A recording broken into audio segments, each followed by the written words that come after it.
karon gikan sa Solar News Channel Manila. Ako si Menchu Antigo Makapagal.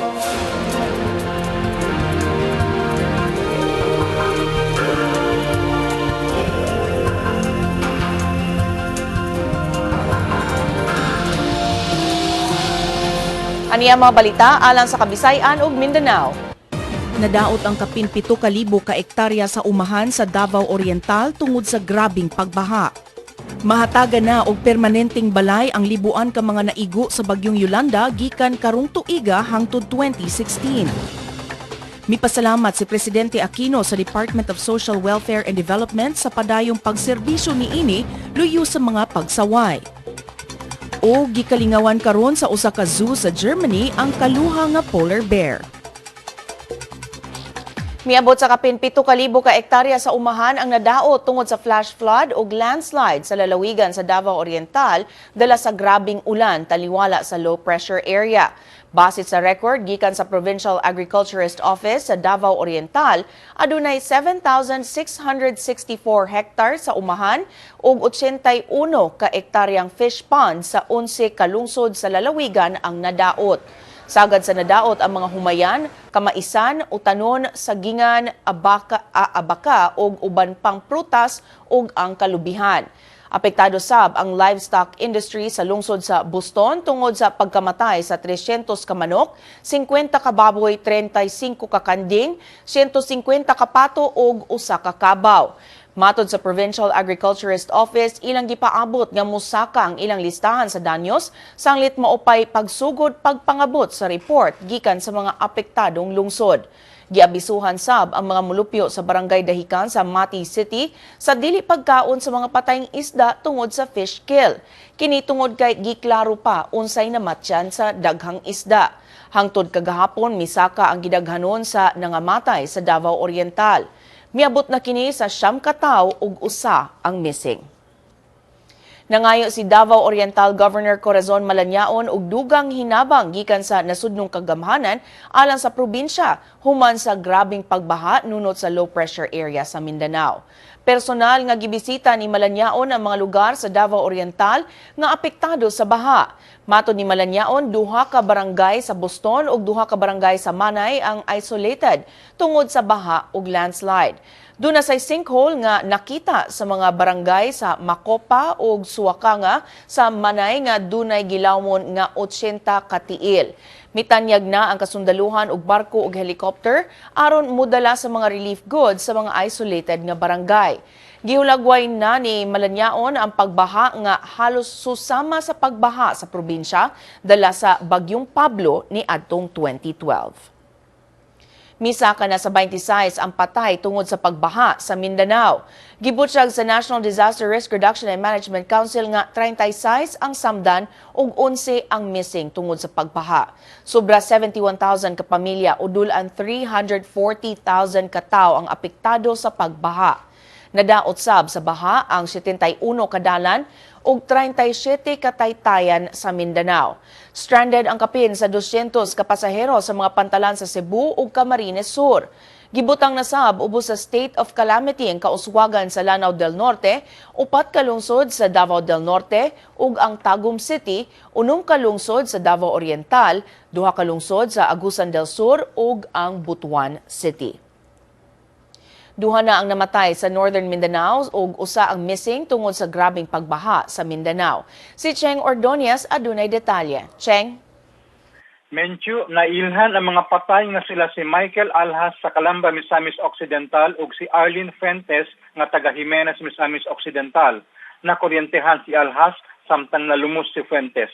Missing sab ang usa ka 9 anyos nga bata, si Reynaldo Emato Jr. sa Taguluan, Misamis Oriental, human naanod sa suog. Padayon, panggipangita sa Emato sa mga sakop sa Philippine Coast Guard hangtod nining mga orasa. Matod sa Office of Civil Defense, Northern Mindanao, kapin na sa 8,000 ka pamilya ang apektado sa tibok rehiyon. Timuon pa sa kagamhanan ang assessment sa danyo sa infrastructure ug agriculture sa rehiyon. Gibutyag sab sa Department of Public Works and Highways nga kinahanglan ng 15 milyones pesos alang sa katukuran sa temporary nga Belly Bridge nga mosumpay sa Linamon ug sa kauswagan sa Lanao del Norte human mahugno ang Napo Bridge niadtong Lunes sa gabi. Matud ni DPWH Region 10 spokesperson Sandra Flores, mulungtad pa og 4 hangtod 5 ka adlaw sa dili pa matukod o matukod ang temporary bridge apan mga light vehicle. Gihulagway nga dili sa luwas ang pag-agi sa alternate route sa Lanao del Sur. Menchu. Daghang salamat, Cheng Ordonez, reporting gikan Cagayan de Oro City. Milayo ang low pressure area nga katapusang nahimutang sa Kabisayan. Atong sayron ang kahimtang sa nagkalain-laing bahin sa Kabisayan ug Mindanao pinaagi ni Pat Fernandez. Pat? Hi, Manchu. Matod sa pag-asa, nasigpatan ang low pressure area 310 kilometers silangan sa Giwan Eastern Samar. Mapanganuron sab nga dunay kusog nga pag-ulan og thunderstorms sa Caraga region. Hinaysab nga to sa kasarangan nga pag-ulan og thunderstorms ang Masinati sa Bicol region ug sa ubang bahin sa Visayas ug Northern Mindanao. Gipahimangnuan na sa pag-asa ang mga residente sa maong mga dapit nga magbantay sa posibleng pagbaha ug landslides. Mapanganuron sab nga dunay taligsik sa Cagayan Valley ug sa Aurora Province tungod gihapon sa northeast monsoon kon amihan. Hinisab ang pag-ulan didto sa Metro Manila ug sa ubang bahin sa Luzon tungod gihapon sa amihan. Basta sa Metro Weatherscape, hiningadto sa kasarangan ang pag-ulan sa buntag. Sa hapon kusog sab ang pag-ulan sa Western Visayas ug sa Caraga. Tungod kay napangingon nga ang LPA sa western nga bahin sa nasod. Sa Visayas, ulanon ang Borongan ug dunay thunderstorm sa Dumaguete, Tagbilaran, Iloilo, Tacloban ug sa Metro Cebu. Ug sa Mindanao, ulanon ang Cotabato ug Butuan ug dunay thunderstorm sa General Santos City, Cagayan de Oro, Zamboanga ug sa Metro Davao. Mao kato ang latest sa dagan sa panahon, Visayas ug Mindanao pag-amping kanunay. Balikan nimo, Menchu. Fernandez.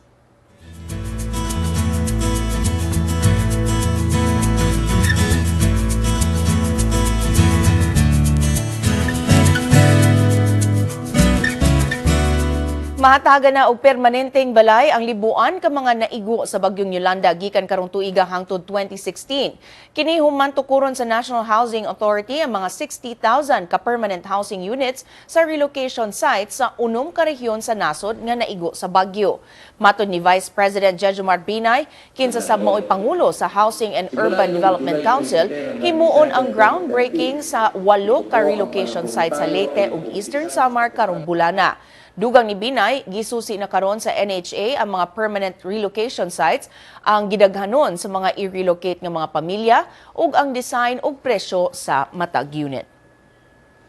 Mipasalamat si Presidente Aquino sa pagserbisyo sa Department of Social Welfare and Development bisan sa mga pagsaway batok sa ahensya, ilabi na sa relief operation sa mga naigo sa bagyong Yolanda. Gibutyag kini ni Aquino ato sa 63rd founding anniversary sa DSWD. Matud ni Aquino, dili lalim ang moserbisyo luyo sa mga pagsaway. Susama sa pagsaway kang Energy Secretary Jericho Petilla, human niya wala mahuman ang pagpasuga sa tanang mga lugar nga naigo sa bagyo ni atong December 24. Sigo ni Aquino, dili sakto nga pahawaon si Petilla bisan nakabuot niya ang 99% sa iyang target nga pagpasuga sa lugar nga nabagyuhan. Gipasidunggan sab ni Aquino ug Social Welfare Secretary Dinky Soliman ang mga empleyado sa DSWD nga sila si Danny Bitara ug Noemi Mungaya nga naluwas gikan sa pagkahagsa sa helicopter samtang mihimo sa relief operations ngadto sa Leyte. Mipasalamat sab si Soliman sa pagdayeg kanila ni Presidente Aquino. Misaad ang usa ka international school sa Manila nga mohatag og hinabang alang sa pagpatukod og balik sa mga eskwelahan sa Giwan Eastern Samar nga naigo sa bagyong Yolanda. Ang proyekto sa Brent International School Manila nga giuluhan og School for Schools mutabang sa Giwan National High School ug sa Lupok Central Elementary School. Matod ni Headmaster Dick Robbins, dunay online video nga nagpakita sa gidangatan sa duha ka mga eskwelahan human mihapak ang bagyo. Gawas sa construction, muabag sab ang Brent sa workshops alang sa mga magtutudlo sa duha ka eskwelahan. Sa pagbalik sa Solar News Cebuano, gihimo sa Pagadian City ang regata isip kabahin sa Pasalamat Festival sa Dakbayan sulod karong simana. At tangi ang detalye sa among pagbalik.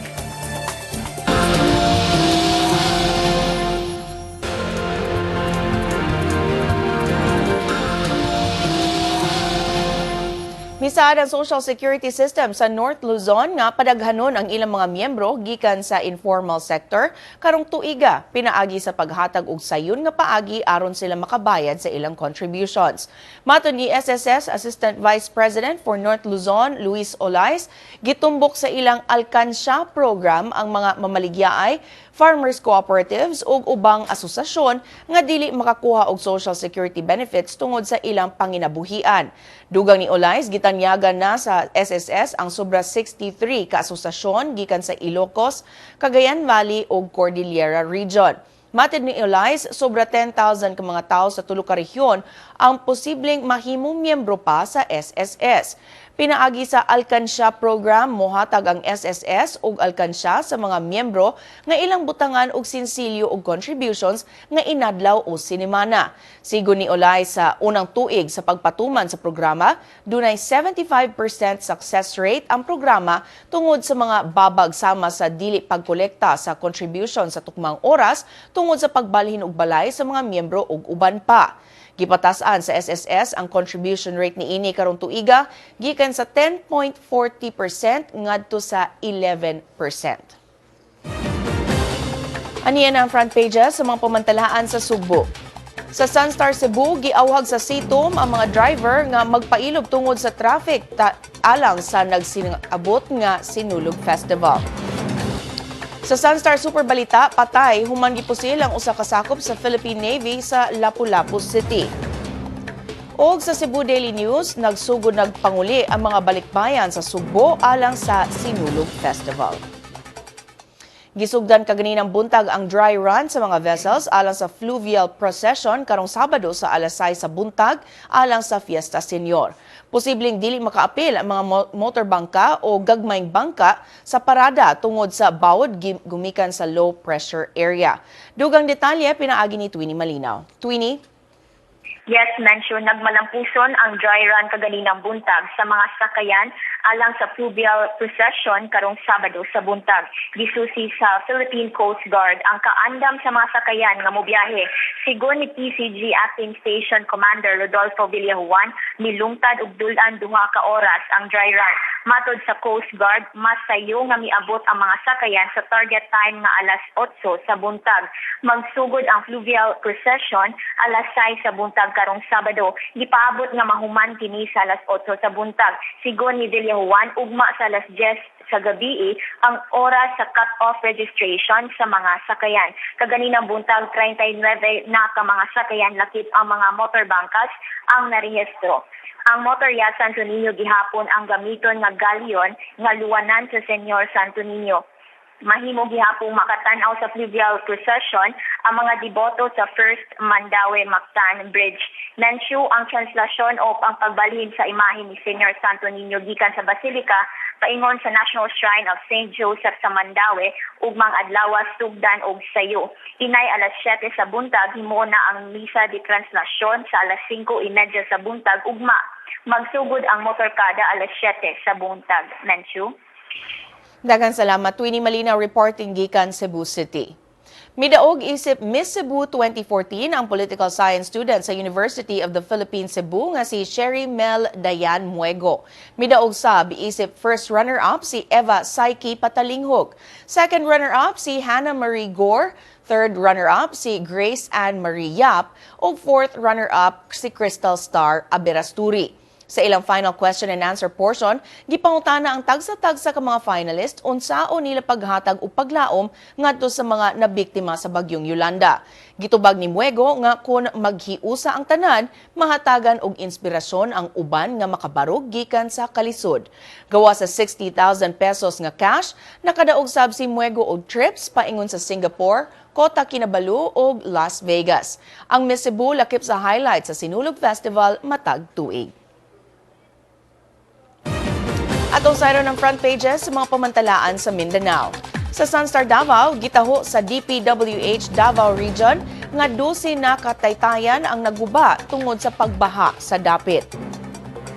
Sa Bandera Mindanao, miingon ang pag-asa nga pabilin gihapon ang hulga sa low pressure area sa Kabisayan ug Mindanao. Aniya sabang front pages sa Mindanao Daily sa nagkalain-laing bahin sa Mindanao. Sa Northern Mindanao, stranded gihapon ang mga commuters sa Lanao del Norte.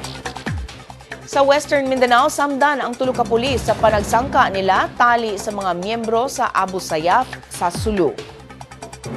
Sa Caraga, gisangat sa usa ka magbabalaod ngadto sa Kongreso ang balaod nun nga magpa-modernize sa pag-asa. Og sa Davao, gisunog sa mga sakop sa New People's Army ang heavy equipment sa lungsod sa Malapatan, Sarangani. Gipangita na karon sa National Bureau of Investigation ug Kapulisan sa Metro Manila ang Australian national kinsa nakabangi ni Davao City Vice Mayor Paulo Duterte tungod sa away sa trapiko. Nasuta sa mga otoridad nga nagpuyo ang langyaw sa Makati City. Si Ben Tesor na sa detalye. Ben? Mencho, gitahong mipagawas na og arrest warrant ngadto sa National Bureau of Investigation ug Philippine National Police sa Camp Crame aron pangitaon ng Australian national nga si Michael Hatcher kinsa giingong nagpuyo sa Makati City. Gimando ni Regional Trial Court Branch 16 Judge Emmanuel Carpio ang pagsikop sa 73 anyos nga si Hatcher. Human siya wala mitambong sa pre-trial sa kaso nga gisangat ni Vice Mayor Paulo Duterte batok kaniya. Kini tungod sa away sa trapiko niadtong August 2013 nga misangpot sa pagsangat ni Duterte og 2 counts of direct assault with attempted homicide ug usa ka count sa attempted murder batok ni Hatcher. Tungod sa wala pagtambong ni Hatcher sa pre-trial, na-forfeit na sab ang 225,000 pesos nga bail bond diini. Niadtong Disyembre, mitanyag nga makikhiuli si Vice Mayor Duterte ngadto kang Hatcher ug may plano nga bakwion ang iyang kaso nga gisangat batok sa langyaw. Apan gibalibaran hinuon kini ni Hatcher ug nangayo pa og 5 million pesos kang Duterte ug sa iyang abogado. Nangayo sa public apology si Hatcher gikan kang Duterte. Tungod niini, gipadayon ni Duterte ang pagsangat og kaso batok sa langyaw. Mencho. Daghang salamat Ben Tesor na reporting gikan Davao City. Nasakmit sa kapulisan ang 1 milyon ka pesos nga kantidad sa giingong shabu sa Zamboanga International Airport kagahapon sa buntag. Matod sa Airport Police, nasukip sa usa ka air freight package ang giingong drogas gikan sa Manila nga ipadala unta paingon sa Sulu. Giingong gisulod sa tulo ka pakete sa kape ang giingong shabu nga nagtimbang og 200 grams. Dugang sa Airport Police, kini ang ikaupat nga higayon nga dunay nasakmit nga shabu sa Zamboanga Airport sukad sa Nobyembre sa miaging tuig. Gidudahan sa mga otoridad nga adunay kalambigitan ang mga personnel sa usa ka courier company sa pagpahihot og illegal drugs ngadto sa Mindanao.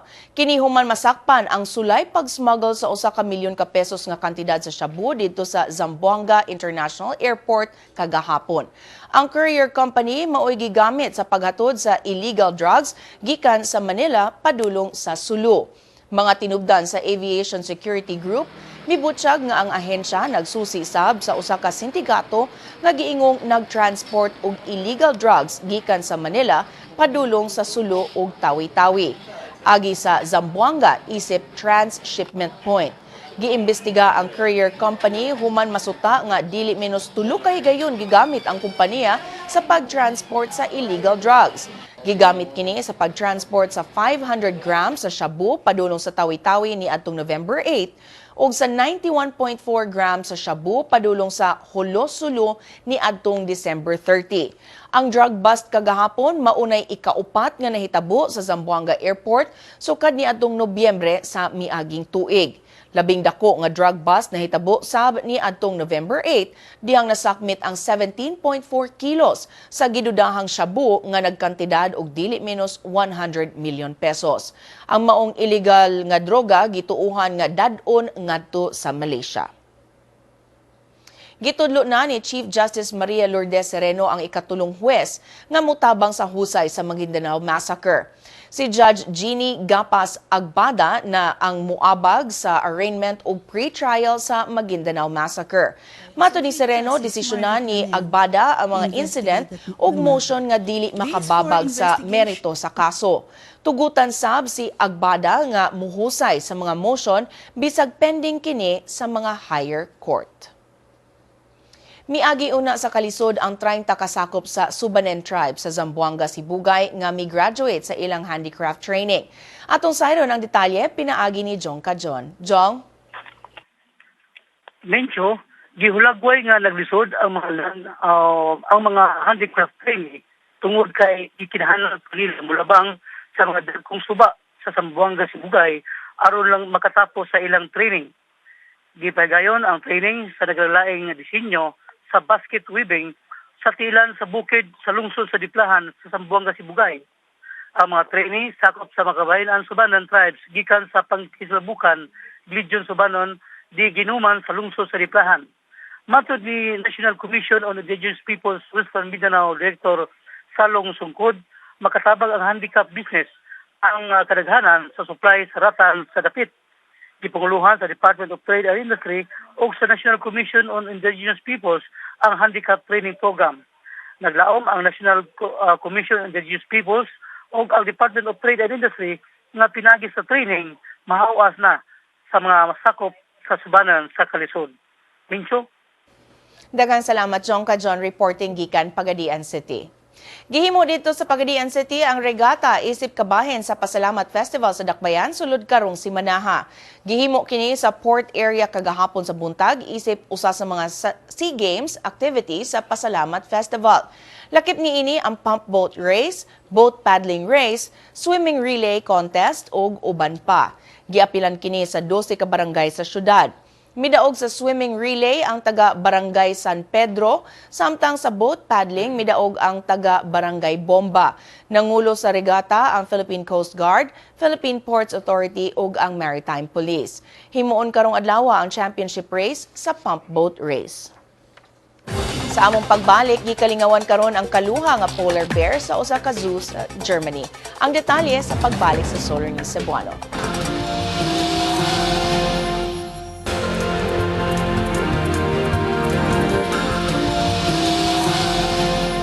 Gipresenta na sa Bureau of Internal Revenue ang upat ka testigo sa tax evasion case batok ni People's Champ ug Sarangani Representative Manny Pacquiao.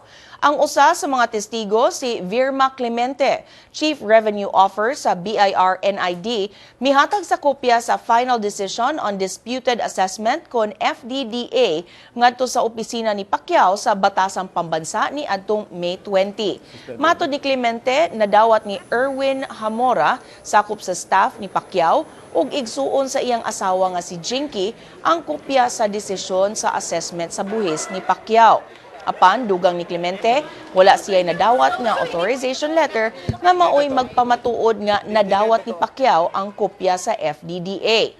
Wala mo tambong si Pacquiao sa maong hearing, apan giabagan siya sa iyang mga abogado. Mga balita gawa sa nasod uban ni Sara Velasco.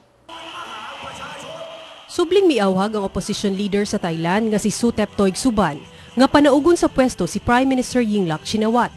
Gibaliwala sa oposisyon ang awhag ni Shinawatra nga ilangan ang piniliay karong February 2. Mato ni Thaugsuban, dili gihapon magpapili ang mga anaa sa katungdanan bisan madayon o dili ang piniliay.